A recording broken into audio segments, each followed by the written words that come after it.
Praise the lord. प्रभु यीशु मसीह के महान पवित्र जीवित सामर्थ्य नाम में आप सभी को एक बार फिर से मैं नमस्कार करता हूं और एक और संदेश के साथ इलोहिम संगति चैनल में आपसे बातचीत करने जा रहा हूं। कृपया अवश्य हमारे चैनल को सब्सक्राइब करें, हमें कमेंट करें, लाइक करें और शेयर भी करें दूसरों को।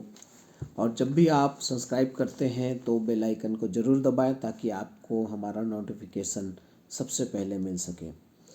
एक वचन जिसे आपने कई बार पढ़ा होगा, इब्रानियों की पत्री अध्याय 13 और उसका पहला और दूसरा वचन। दूसरे वचन में इस प्रकार लिखा है, अतिथि सत्कार करना ना भूलना, क्योंकि इसके द्वारा कुछ लोगों ने अनजाने में स्वर्गदूतों का आदर सत्कार किया है। और तीमुथियुस की पत्री में भी लिखा हुआ है कि एक प्रभु के जन को जो है अतिथि सत्कार करने वाला बनना चाहिए या होना चाहिए। तो एक मसीही विश्वासी होने के नाते आपको और मुझे जो है अतिथि सत्कार करने वाला होना बहुत ज़रूरी है। ये पुराने नियम में, बाइबल के सिद्धांतों में ये सबसे बड़ी सेवकाई मानी जाती थी। एक महान जो है नम्रता, एक महान दीनता का कार्य, एक महान भलाई का काम के रूप में इसे स्वीकार किया गया है। यदि आप और मैं इस भाग को ध्यान से पढ़ें, जिसमें अब्राहम को परमेश्वर ने 3 स्वर्गदूत या मनुष्य के रूप में जब उत्पत्ति अध्याय 18 में दर्शन दिया, तो अब्राहम के विषय में लिखा है कि वो कड़ी धूप के समय में, अर्थात लगभग 1 बजे से 3 बजे के बीच में एक कड़ी धूप है, जहाँ पे हो सकता है वो खाना खा के थोड़ा आराम कर रहा हो। ऐसे समय में जब उसने यहोवा का दर्शन देखा 3 मनुष्य के रूप में, और वो पिता, पुत्र और पवित्र आत्मा का व्यक्तित्व को वहाँ पे प्रकट कर रहा था, और उसने आंख उठाकर देखा और लिखा है कि वो तंबू के द्वार से दौड़ा। एक पहुनाई का पहला सिद्धांत यह है कि जब कभी आपको आपका मेहमान जो है आ रहा हूँ करके फ़ोन कर देता है या आपको खबर चल जाती है, तो आपको दौड़कर जो है उसे रिसीव करना चाहिए। कई बार आप और मैं उन्हें रिसीव करने नहीं जाते हैं। स्वागत तो अपने घर में आप करते हैं, लेकिन वो कहाँ उतर रहे हैं, बस स्टैंड में या और कहीं पर, तो आपको जाना चाहिए। ये पहुनाई का पहला सिद्धांत है। दूसरा लिखा है यहाँ पे कि भूमि पर गिरकर उन्हें दंडवत करके कहने लगा। तो दूसरा पहुनाई का सिद्धांत है कि हम अपने पहुना को जो है, या हमारे यहाँ आने वाले मेहमान को हम जो है आदर सत्कार के रूप में हम उनका जो है पांव स्पर्श कर सकते हैं, क्योंकि हम भारतीय संस्कृति में पाए जाते हैं। और भारतीय संस्कृति के अनुसार आदर करने का सबसे बड़ा तरीका है कि हम अपने बड़े बुजुर्गों का जो है, या अपने से बड़े का, या अपने रिश्ते में बड़े का, या उम्र में बड़े का जो है पांव स्पर्श करें। हो सकता है कई लोग इसका विरोध करें कि पास्टर जी आप गलत सिखा रहे हैं, लेकिन मैं संस्कृति की बात कर रहा हूँ, ये आदर सत्कार की बात कर रहा हूँ, वर्शिप की बात नहीं कर रहा हूँ। इसलिए आप पांव छू सकते हैं मेरे व्यक्तिगत विचार से। तो पहुनाई का पहला सिद्धांत है कि आप उन्हें रिसीव करें। दूसरा जो है उनका वेलकम करें, या फिर उनका पांव छू कर उनका आदर सम्मान करें। तीसरी बात है, वो कहने लगा, क्या कहने लगा, हे परमेश्वर तू मेरे यहाँ, हे प्रभु के जनों मेरे यहाँ आए हो तो बिना भोजन करे आप मेरे घर से मत जाइए।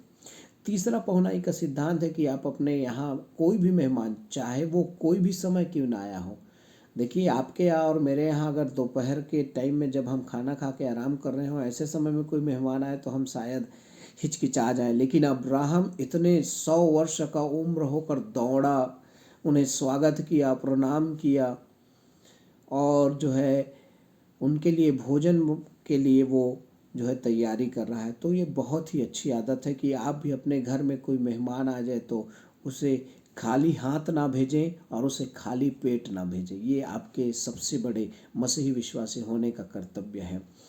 तो आप और मैं जो है इस सिद्धांत को सीखते हैं।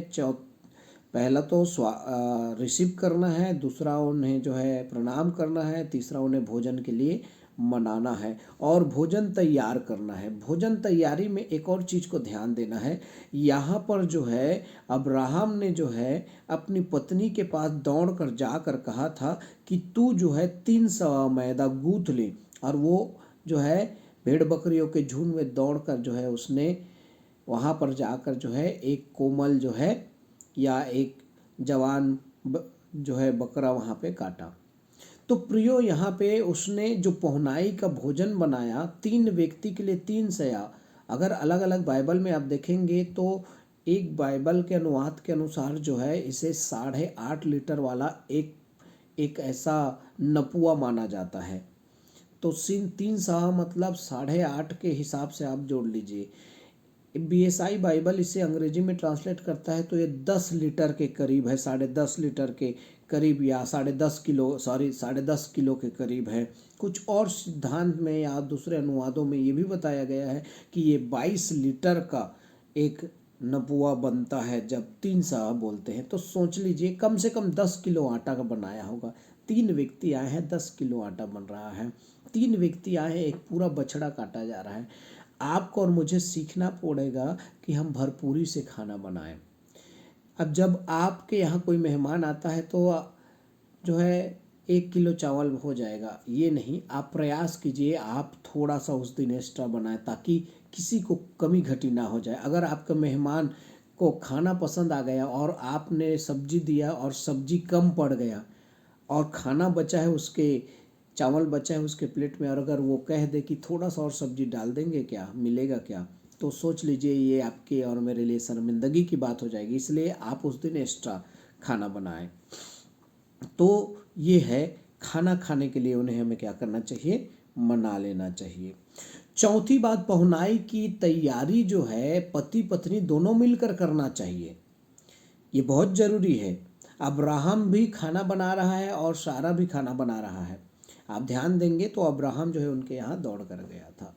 5वां, जब आपके यहाँ मेहमान आता है तो मेहमान के साथ आपको बैठना भी चाहिए, एक अच्छा प्रबंध भी करना चाहिए। जब तक आप खाना बना रहे हैं, जब तक खाना नहीं बन पाता तब तक उन्हें बैठाइए अच्छे जगह पे, एक साफ़ सुथरा जगह पे। जब भी आपके घर में कोई मेहमान आ जाए, घर साफ़ सफाई हो और कुर्सी साफ़ सुथरा हो, आपके टेबल साफ़ सुथरा हो, आप उन्हें ठंडा पानी पिलाइए, उनकी ओर जो है कूलर को कर दीजिए, क्योंकि यहाँ पर लिखा हुआ है कि अब्राहम ने उन्हें कहा, हे प्रभु तेरे अनुग्रह की दृष्टि अपने मेरे घर मुझ पर है तो मेरे घर चल और थोड़ा सा मैं पानी लाऊंगा, एक टुकड़ा रोटी लाऊंगा, तू खा कर ही जाना। देखिए जल देना ये 5वां तरीका है कि आप अपने मेहमान का सम्मान कर सकते हैं। और समय के हिसाब से कीजिए। गर्मी का समय है तो आप जो है उन्हें ठंडा पानी पिला सकते हैं या कोल्ड ड्रिंक पिला सकते हैं, छाछ पिला सकते हैं, या फिर गर्मी का समय है तो ठंडी के समय में आप चाय पिला सकते हैं उन्हें। इस प्रकार का आप व्यवहार करें। और ऐसा पहुनाई करने के कारण जो है अब्राहम को जो है बहुत सारे प्रतिफल मिला। पहला प्रतिफल कि उसने आशीर्वाद दिया कि इसी बसंत ऋतु में तेरा जो है संतान होगा। पूरा 18 अध्याय 1 पद से लेकर आप 15 पद तक पढ़े। दूसरा फायदा क्या हुआ? दूसरा फायदा हुआ कि जो है दूसरा फायदा ये हुआ कि पहुनाई का जो है उन्हें बड़ा प्रतिफल मिला कि उसका घराना बच गया, क्योंकि उसका घराना जो है सदोम अमोरा में था और वो नाश करने के लिए स्वर्गदूत जा रहे थे। 16 पद से 18 अध्याय उत्पत्ति का पढ़ते जाएंगे तो वहाँ पर लिखा हुआ है। तो पहली बात तो उसे लाभ आशीष मिल गया संतान का। दूसरा लाभ मिला कि पहुनाई करने से कि उसका घराना बच गया। तीसरा फायदा क्या हुआ? वो बार बार प्रार्थना किया और प्रार्थना को स्वीकार किया। किसने? परमेश्वर ने। पहुनाई करने वाले व्यक्ति की प्रार्थना परमेश्वर बार बार सुनता है। चौथा फायदा क्या हुआ? उसने अच्छी पहुनाई किया, इस कारण से परमेश्वर उस पर क्रोधित नहीं हुआ। वो बार बार कहता रहे, प्रभु एक बार और कहूँगा क्रोधित मत हो। क्रोध नहीं करता परमेश्वर ऐसे व्यक्ति की प्रार्थना जो सच्चाई के साथ, हृदय के साथ और पवित्रता के साथ और मेहनत के साथ पहुनाई करता है। और 5वीं बात कि पहुनाई से चंगाई मिलती है। प्रियो, बाइबल में लिखा है पतरस के घर जब यीशु गया तो चंगाई मिली और पतरस की सास एक बड़ी पहुनाई की। या फिर आप मार्था मरियम के घर जाकर देखिए, उन्होंने पहुनाई किया था और एक दिन उसका भाई जो है उन्हें चंगा मिला, भला चंगा मिला, जीवित मिला। उद्धार मिलती है पहुनाई करने से। जक्कई ने एक बहुत सुंदर पहुनाई किया और परमेश्वर का पुत्र प्रभु यीशु ने उसे उद्धार दिया। भलाई का एक महत्वपूर्ण मार्ग है, इसे अवश्य करें। आप पहुनाई करेंगे, आपके साथ भी भलाई सदा होती रहेगी। मैं विश्वास करता हूँ ये पहुनाई के प्रतिफलों को जानें और अपने जीवन में स्वीकार करें और एक अच्छा पाहुन करता बने। परमेश्वर आप लोगों को बहुत ऐसे आशीष दे इस संदेश के द्वारा। God bless you. जय मसीह की।